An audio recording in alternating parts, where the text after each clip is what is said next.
Hello जी। तो आज के दूसरे वीडियो में हम एक और हाउसिंग फाइनेंस कंपनी उठा लेते हैं। ये वाली प्राइवेट सेक्टर में से है। कंपनी का नाम है आवास हाउसिंग फाइनेंस। आवास हाउसिंग फाइनेंस कंपनी, और इसका मार्केट कैप की बात करूं तो 14,000 करोड़ के आसपास का इसका मार्केट कैप है। मतलब ये एकदम बहुत ही अच्छी कंपनी है, और ये अफोर्डेबल हाउसिंग सेगमेंट में। अफोर्डेबल हाउसिंग सेगमेंट का मतलब है 5 से 15 लाख के बीच के आसपास का ये लोन देते हैं, है ना। बट यहाँ पर प्रॉब्लम क्या आ रही है, इन्होंने अपने कुछ टाइम से, कुछ 3-4 क्वार्टर पहले से ही अपने एलओएस एलएमएस मतलब जो टेक इंफ्रास्ट्रक्चर है उसको स्ट्रॉन्ग करने में लगे हुए थे। तो उसकी वजह से इनकी लोन बुक की जो पेस ऑफ ग्रोथ था वो नीचे गिर गया था।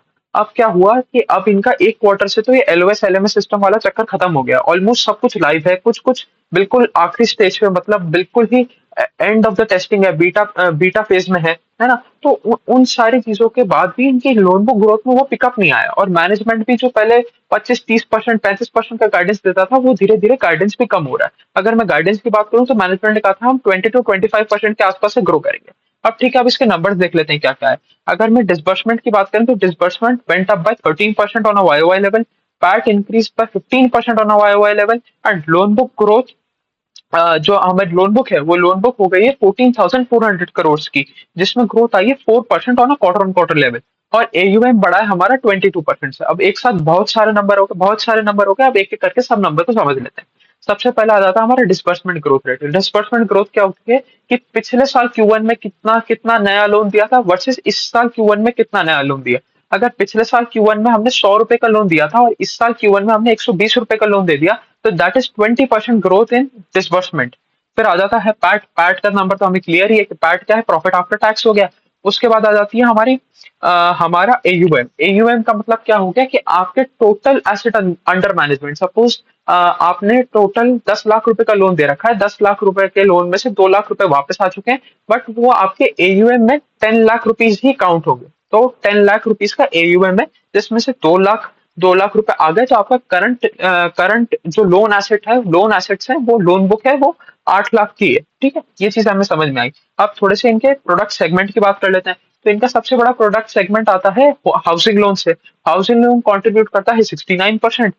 अगला सेगमेंट है लैब का। लैब क्या है, लोन अगेंस्ट प्रॉपर्टी, वो करता है 14%।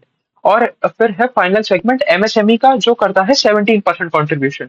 और एमएसएमई वाला सेगमेंट भी ऐसा नहीं है कि अनसिक्योर्ड है, ये भी मॉर्गेज बैक्ड है। तो इनकी पूरी की पूरी लोन बुक, पूरी की पूरी लोन बुक इनकी सिक्योर्ड है। और कभी भी हमें इस तरीके से नहीं देखना चाहिए कि अगर अनसिक्योर्ड लोन बुक है तो वो खराब है, या सिक्योर्ड है तो वो ज्यादा अच्छी है। सिक्योर्ड लोन बुक भी खराब होती है और अनसिक्योर्ड लोन बुक भी खराब होती है। अगर सपोज किसी किसी भी एनबीएफसी की अनसिक्योर्ड लोन बुक है ज्यादा, तो उसमें हमें उसको बुरा कैटेगराइज नहीं करना चाहिए। उसमें मैनेजमेंट कितना कितना एक्सपीरियंस्ड है, वो रिस्क को किस तरीके से हैंडल करते हैं, उनकी कलेक्शन एफिशिएंसीज क्या है, उनके रिस्क पैरामीटर्स क्या है, वो किस तरीके से असेस करके लोन देते हैं, ये सारी चीजें देखनी पड़ती है। तो जरूरी नहीं है कि एसेट अगर 100% एसेट बैक्ड है, मतलब कोलैटरल से लिंक्ड है, मॉर्गेज बैक्ड है, तो वो अच्छी हो, इसका कोई भी सेंस नहीं बनता। इस तरीके का हमें रेफरेंस निकालने का। अगर मैं रिटेल कॉर्पोरेट डिवीजन की बात करूं तो ऑलमोस्ट 100% ही रिटेल है, 99.6% रिटेल है, 0.4% कॉर्पोरेट है। क्योंकि वही सीधी सीधी बात है ना, वही हम affordable affordable home loan segment में है। तो यहाँ कहाँ ही कॉर्पोरेट को हम लोन देने जाएंगे, है ना। तो सीधी बात ये है, तो 99.6%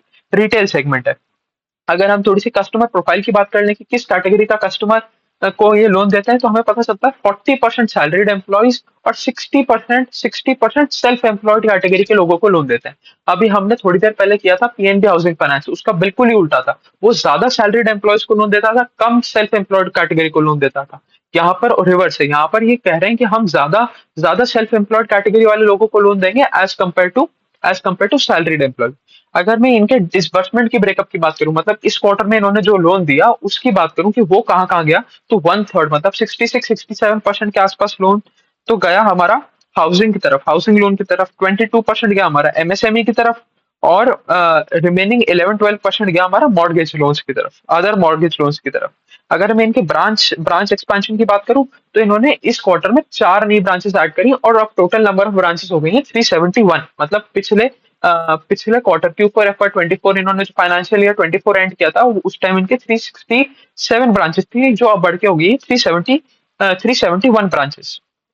और अगर इनका आप ज्योग्राफिकल कंसिडरेशन देखोगे तो इनका भी पीएनबी की तरह ही है कि हम ईस्ट वाले पोर्शन में तो बिल्कुल है ही नहीं। वो बिहार, वेस्ट बंगाल, छत्तीसगढ़, झारखंड और शायद झारखंड में है ना, और वो सेवन सिस्टर वाला एरिया में तो इनका कोई प्रेजेंस ही नहीं है।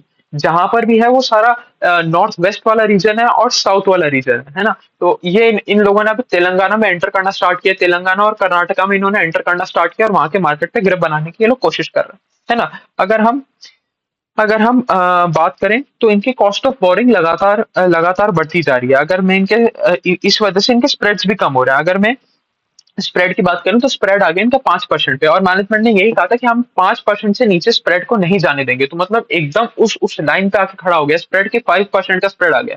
अब स्प्रेड गिरा है 5.06% से 5% पे। तो अब इससे नीचे तो स्प्रेड जाना नहीं चाहिए अकॉर्डिंग टू मैनेजमेंट का गाइडेंस। अगर अगर अब कौन कॉल में मैनेजमेंट कोई नया गाइडेंस देता है या और कोई नंबर ऐसा बताता है जो इंपॉर्टेंट होगा, उसके लिए एक नया वीडियो बना के उसके ऊपर बात कर ही लेंगे। बट अभी तो जो मैनेजमेंट ने बोला था कि 5% से नीचे नहीं जाने देंगे और शायद 5% टच करेगा, वो हो भी गया। वो 5% उसने टच कर दिया, बट 5% से नीचे जाने का मैनेजमेंट ने कहा था कि होगा नहीं ऐसा। और अगर और कॉस्ट ऑफ बोरिंग की बात करूं तो कॉस्ट ऑफ बोरिंग धीरे धीरे बढ़ के 8.08% के आसपास तक आ गई।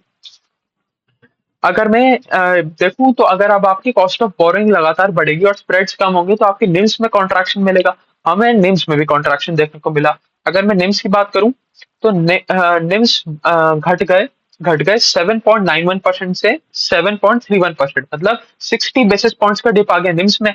और निम्स में डिप आया तो आरओए और आरओई में तो डिप आने ही आना था। आरओए की बात करूं तो मैं आरओए घट गया 3.38% से 3.01%, और आरओई घट गया 3.18% से 3.14%, है ना। अच्छा, उससे पहले एक और चीज समझ लेते हैं। ये जो हमारा Q1 होता है, Q1 जनरली इनके लिए अच्छा नहीं रहता। सबसे स्लोएस्ट डिसबर्समेंट होता है अगर पूरे फाइनेंशियल ईयर की बात करें।